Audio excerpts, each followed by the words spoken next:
4.5 is going to allow us to do a bunch of integrals that we couldn't do before. It's about a new integration technique called, well, I call it U substitution. Most people call it U substitution. You don't really need the U. You can just call it the substitution method. But some kind of substitution. The idea is we can kind of reverse the chain rule. You guys remember what the chain rule said? Yes. Chain. If I have f of g of x, and I take the derivative, what should I get? F prime of x. So you take the derivative of the outside first, which would be f prime, but then you keep the inside the same, and then what do you have to do? Times the derivative of the inside. So this is the chain. Although I'm going to write this a little differently. Suppose capital F is an antiderivative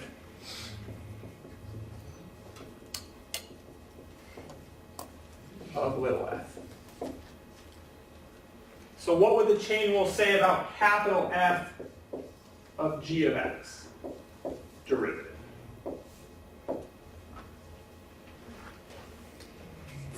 Little f.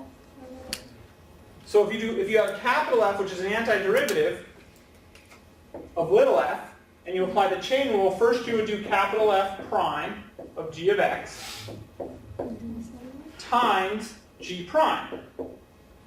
But it's kind of stupid to write capital F prime because what's that equal to? Little f, right? Because if big F is an antiderivative, then when you go the other way, the derivative of big F is little f. So, no problem.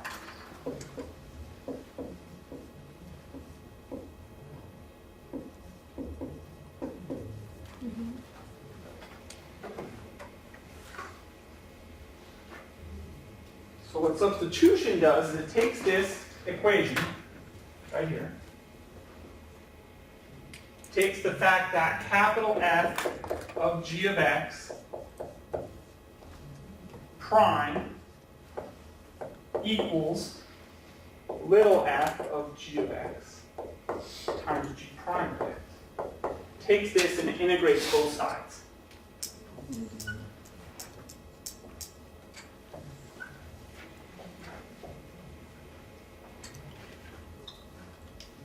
What happens if you take the integral of a derivative? They cancel. So on this side, I'm just left with f of g of x. On this side, I have an integral.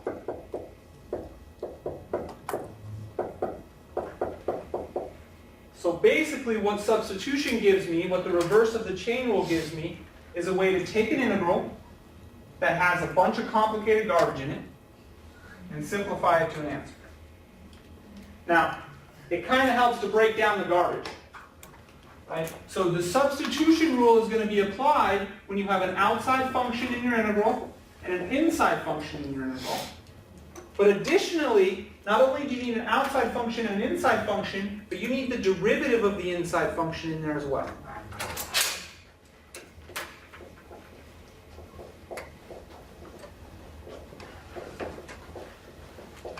So what we're going to be doing in this section all the time is looking for an outside and inside function, and then also making sure that the derivative of the inside function is present as well. Because if this guy's not here, this rule isn't going to help us. It's not going to apply. So this is a lot of symbols. Let me give you a quick example. Suppose I wanted you to calculate the integral. So let's do cosine 5 cosine of 5x dx.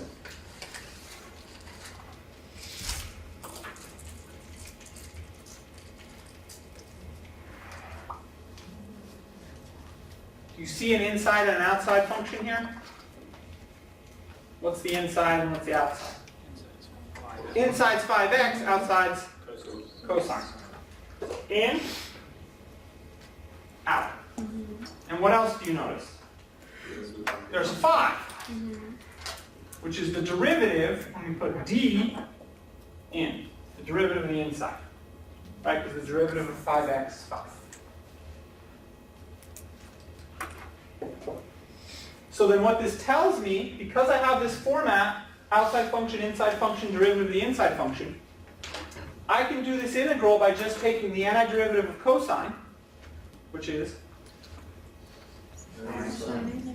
regular sine, right? Because the derivative of sine is cosine. And then putting inside of it, see here's my antiderivative, but then what has to go inside? The 5x, the original inside function. That's not right. Why isn't that right?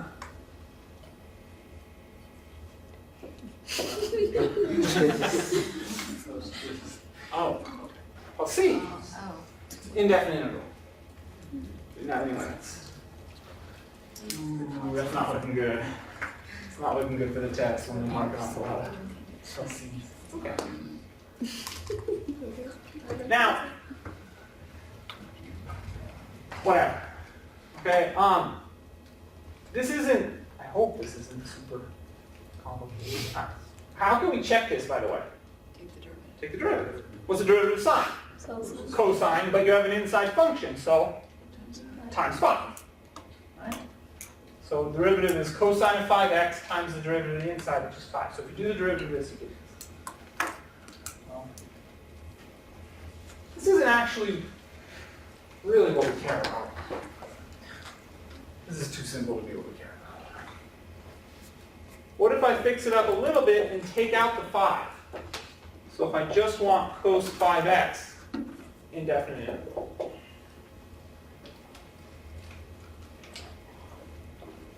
See, now I have an inside and an outside function, but I don't have the derivative of the inside function.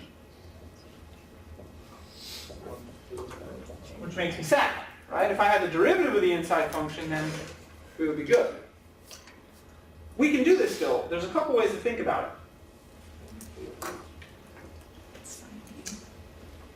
Let me, yes, you are going to pick up a 1/5, but let me do it in the parlance, in the language of U substitution. What I would need to do here to make this look exactly like this, out, in, and then derivative of in, I would need to insert a 5 here. And if I just insert a 5, then it's exactly the same integral that we had here. But you can't just do that, right? You can't just put things in there and it changes the problem. So you got to balance it out. 1/5. Since it's a constant, it can go in and out, right? And 1/5 times 5 will leave you with 1. So I haven't changed the problem anymore. But now I can do this integral. Without the 1/5, ignore the 1/5 for a second, I know this integral. What is it? Sine 5x. Sine 5x plus c. But I had a 1/5 out front, so it tags along.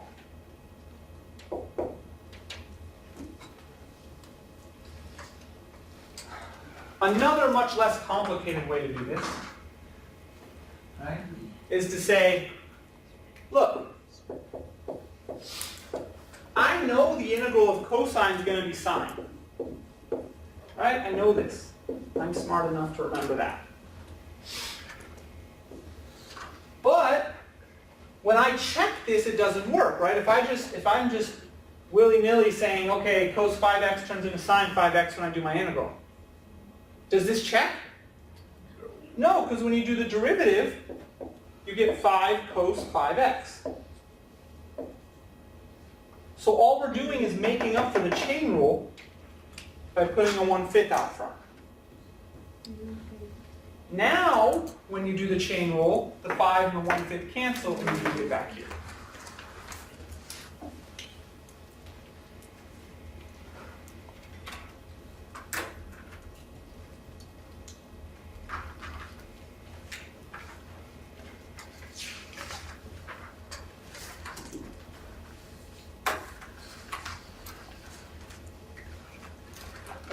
So anytime your inside function is just a constant times x, right, you're going to end up with an extra fraction out in front. So, for example, if I wanted you to integrate secant squared of 7x, what do you think it should be?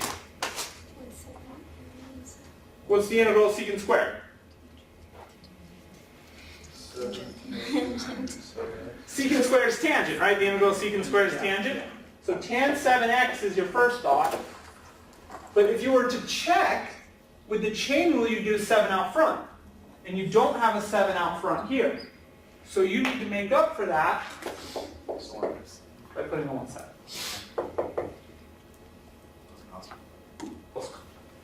So with just a constant multiple times the x, doing your integration, you can just kind of reverse the chain rule in your head. Usually the chain rule says multiply, but since you're going backwards and integrating, you end up dividing.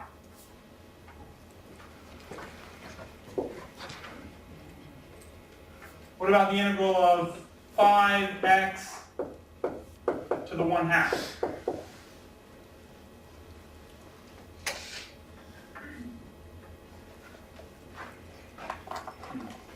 If it were just x to the 1/2, what would you do? Add 1 to the power and divide by it.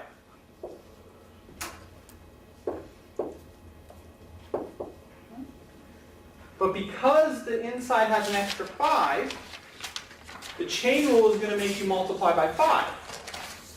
So when you go backward, you're going to have to multiply by 5.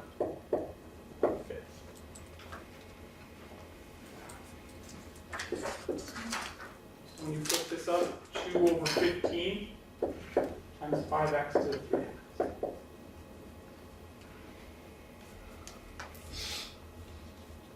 Awesome.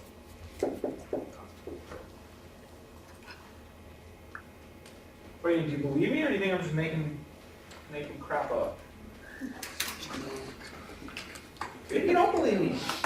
Maybe you don't believe a word I say. Maybe you think I'm just so full of garbage that it's a waste of your time listening to me. Check it. Take this guy and take the derivative. How would you do the derivative of this? So first bring the 3/2 down, right? 3/2 times 2/15, x to the, or 5x, 2/15. 5x to the, subtract 1 from the power, 1/2. But then because there's an inside function of 5x, you multiply by 5. So then on top you have 3 times 2 times 5, which is 30. On bottom you have 2 times 15, which is 30. So you get 5x. So this 1/5 makes up for this chain rule of times 5. Unfortunately, if you don't have a constant multiple, you can't use this kind of logic. It's a little more complicated. So let me give you a more slightly more complicated.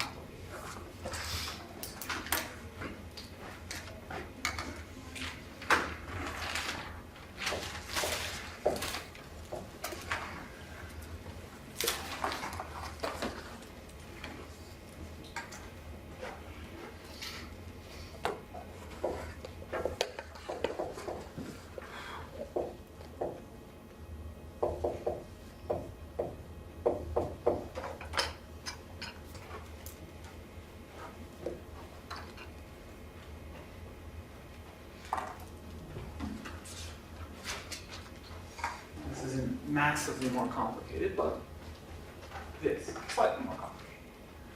Looking at this, can you see what your inside and your outside function should be? Remember, with this substitution idea, we're trying to break things down, this reverse chain rule, we're trying to break things down into inside, outside, and derivative of inside. So maybe we look at inside, outside, And that whole first term is the derivative? and then hope that the derivative of this is this.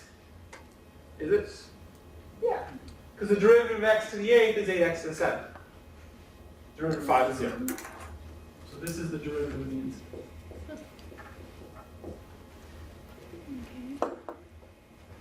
Now, instead of trying to apply that reverse chain rule directly, because there's so much more going on here, we usually use a substitution.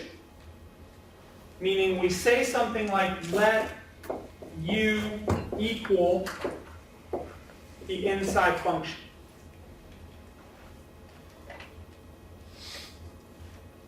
I'm kind of giving you the process that we're going to use on much more complicated integrals.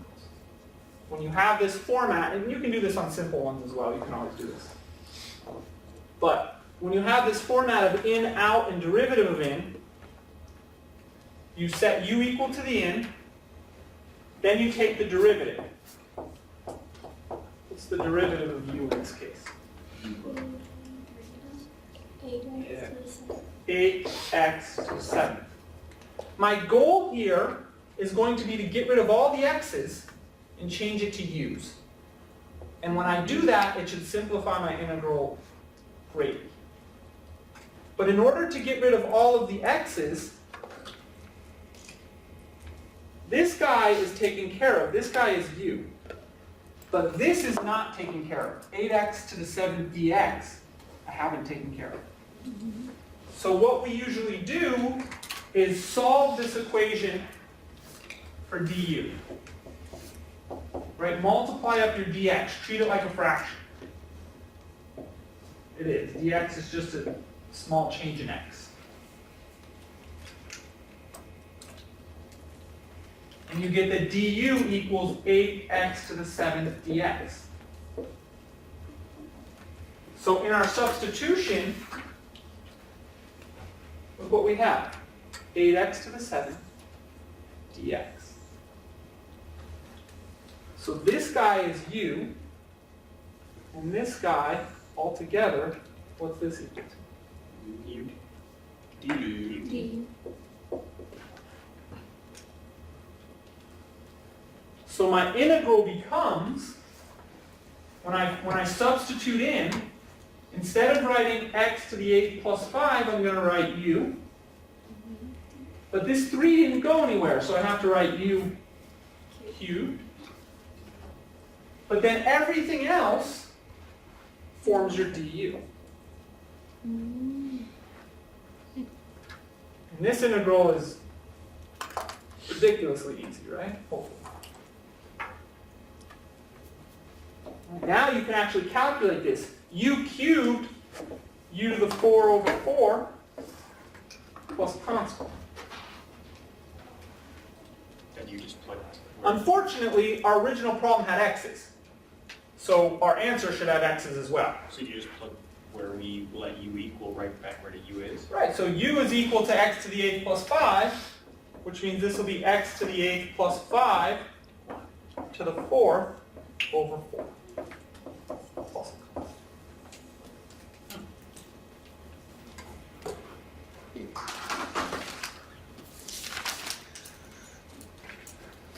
don't worry, I'm going to do like one more. But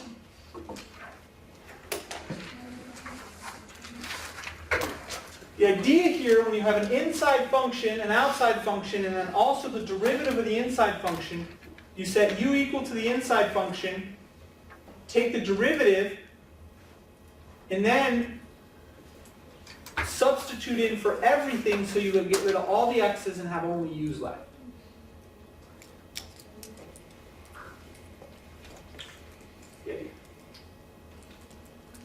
The idea behind u substitution. What happens, you think, if I give you the exact same thing, but I leave out the 8?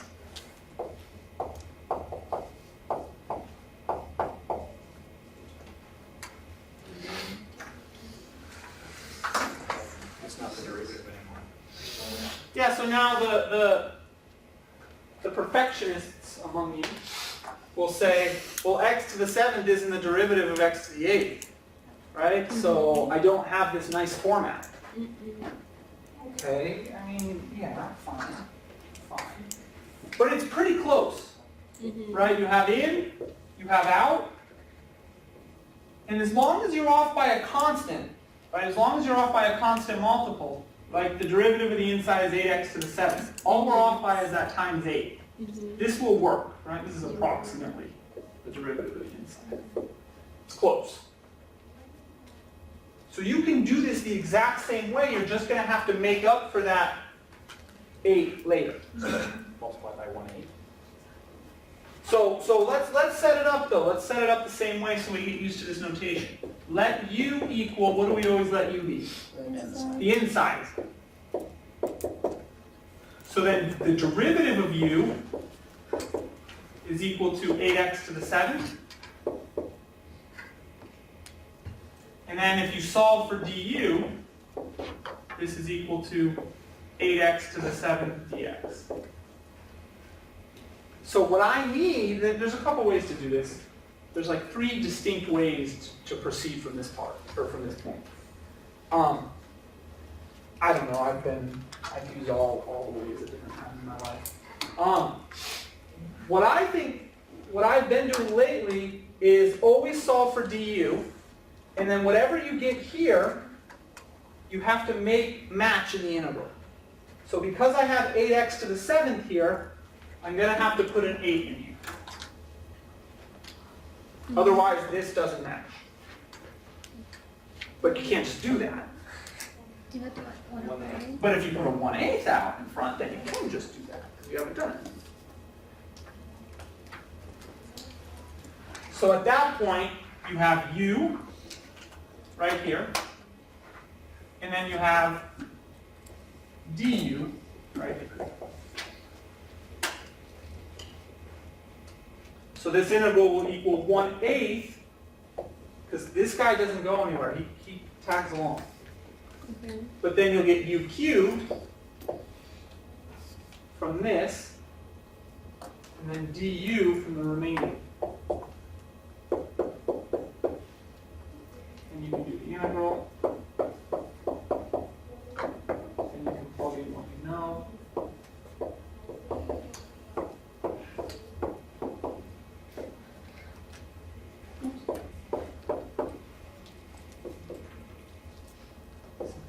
Make it look a little prettier.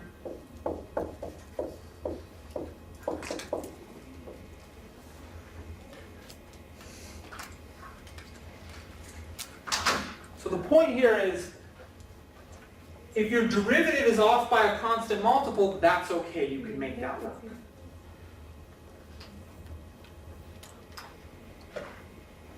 All that's going to do is put an extra fraction out front.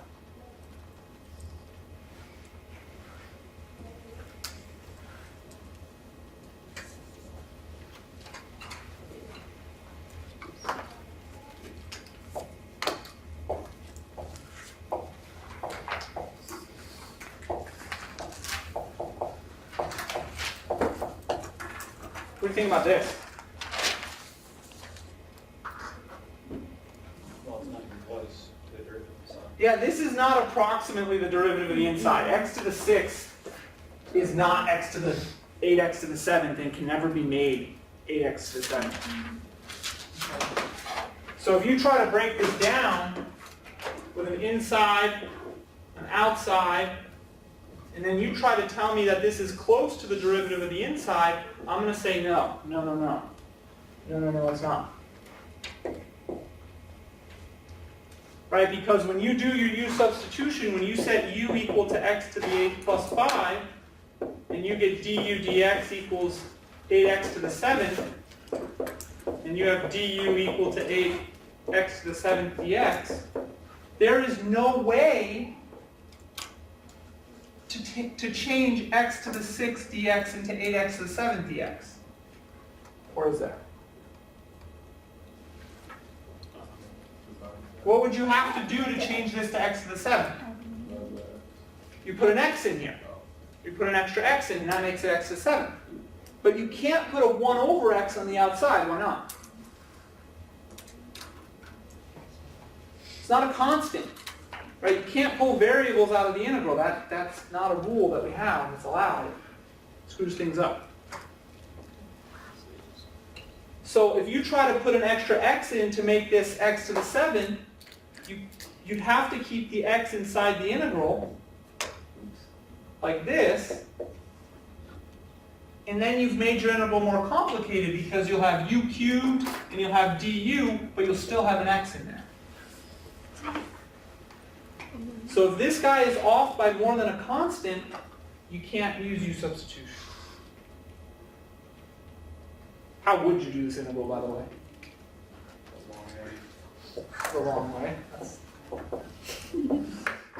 What's the long way?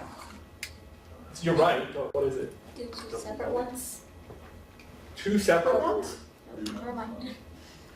No, four separate ones. You have to cube this out first. And you'd have to actually calculate x to the 8th plus 5, x to the 8th plus 5, x to the 8th plus 5. Mm-hmm. So you take the hit on the exam. Yeah, so you move on. You'd say, John, this is a typo. So you can't use u substitution here because you don't have a derivative of the inside flow.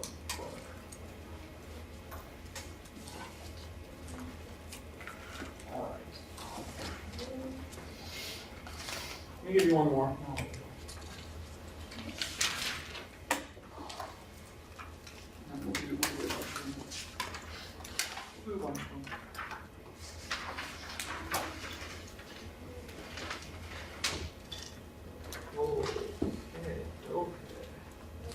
Integral of, I want to calculate the integral of 6x squared over 4x cubed minus 9 to the third dx.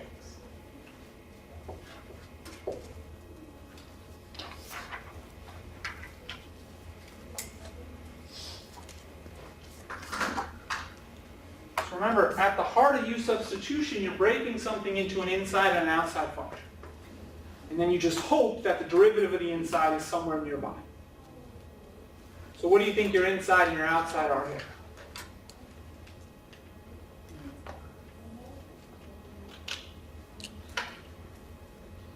Or would you rewrite this as 4x cubed minus 9 to the negative third? You could. It's not going to do anything. It's not gonna help that much. I mean, we're gonna have to do that eventually, but as far as identifying the inside and the outside, I would focus on those parentheses. Like this guy's the inside, this guy's again the outside. And the hope is, this is pretty close to the derivative of the inside. Is it? Like half of it. Yeah, it's pretty close, because if you derive 4x cubed minus 9, you get 12x squared. 6x squared, it's off by a constant. So it'll work. So to actually do this integral, you would set u equal to the inside. That gives you this part taken care of, but you have to take care of the dx, so you take the derivative.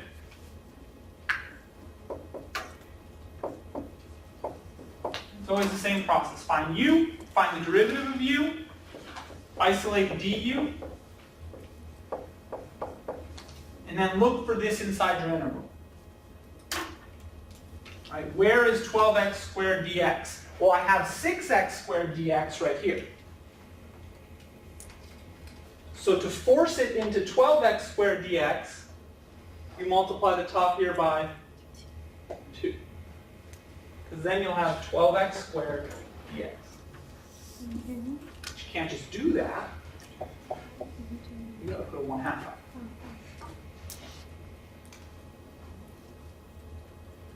And then everything should just magically become beautiful.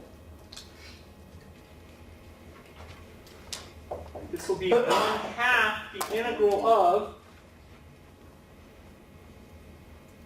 on the bottom I have u, right, because we said u is equal to 4x cubed minus 9, so I have u cubed.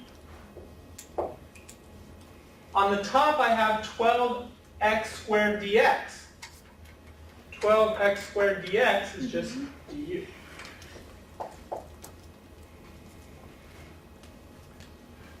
Maybe you haven't seen it written like this before. The du on top is the same as if you put 1 over u cubed d.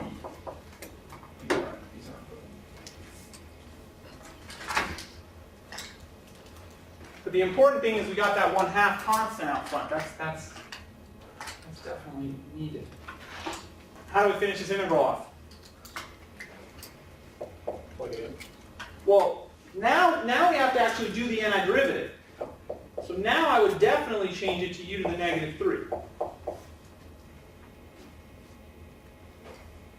Then add 1 to the power.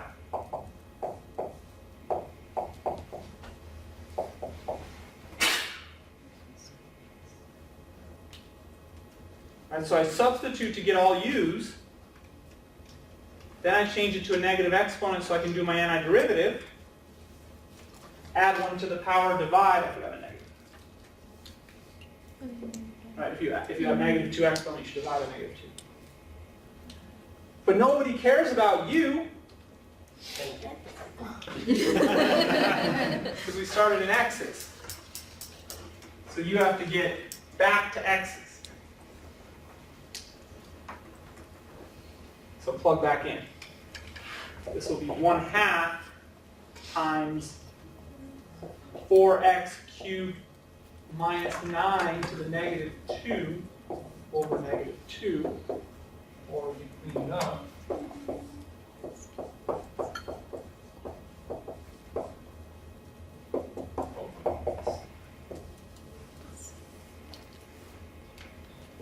So the -2 can come down as a 2 exponent, and then the 2 times -2 on the bottom will give you -1/4.